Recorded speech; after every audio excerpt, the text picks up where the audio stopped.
Hi, and welcome to the Sagebrush Happy Hour Journal entry for Sunday, March 9th, 2025. I'm sitting outside here on my porch swing under the Ramada, and so it's relatively warm out. I didn't check the actual temperature, but I would imagine low 50s. And so we had 8 inches of snow yesterday on the accumulation yesterday morning, and here, a little over, a little bit later, next day, is that the snow is practically all melted off. And so what that means out here is what we call mud season.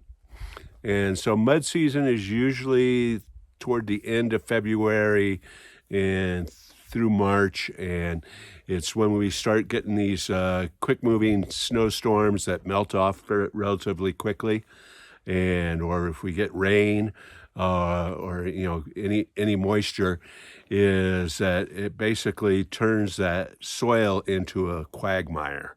And so the soil that we have out here is what we call caliche clay, and it's aeolian soil that's basically been put there by the wind, and it's the stuff that stucco is made. I mean, the stuff that adobe is made out of, and so it's really a sticky, dense clay, and it doesn't percolate moisture well at all. So whatever moisture falls and accumulates, it just sits in pools in there on the top. It doesn't percolate down into the deep, and we end up with really muddy roads or mud in between the sagebrush.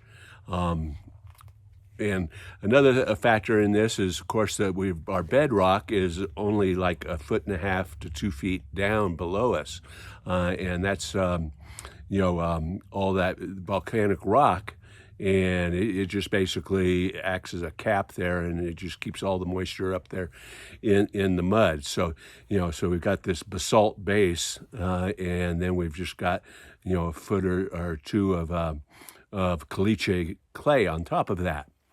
And so in other areas around here, they don't have as well-developed road as we do. And so often in the case of in some of the homesteads around this area is they basically just, drove through the sagebrush to get to their property, and they just have a two-wheel track. And so those people that are far back in the sagebrush there, when it comes to be mud season, even the best of high clearance four-wheel drives can get stuck. And so for some of these people out there, when we get this, when we have these storms like this, is that it's days before they can get out because of the mud. For us, our HOA takes care of our roads, and we grade them twice a year, and we add material and rock and gravel to them. And so they're in a little bit better condition. We still end up with a car that turns from white to brown when we go to drive through the mud, and we drive into town, and we end up with a nice coating of adobe. And so it's mud season. So that's the news from the Mesa for today. Oh yeah, and the time change. Cheers.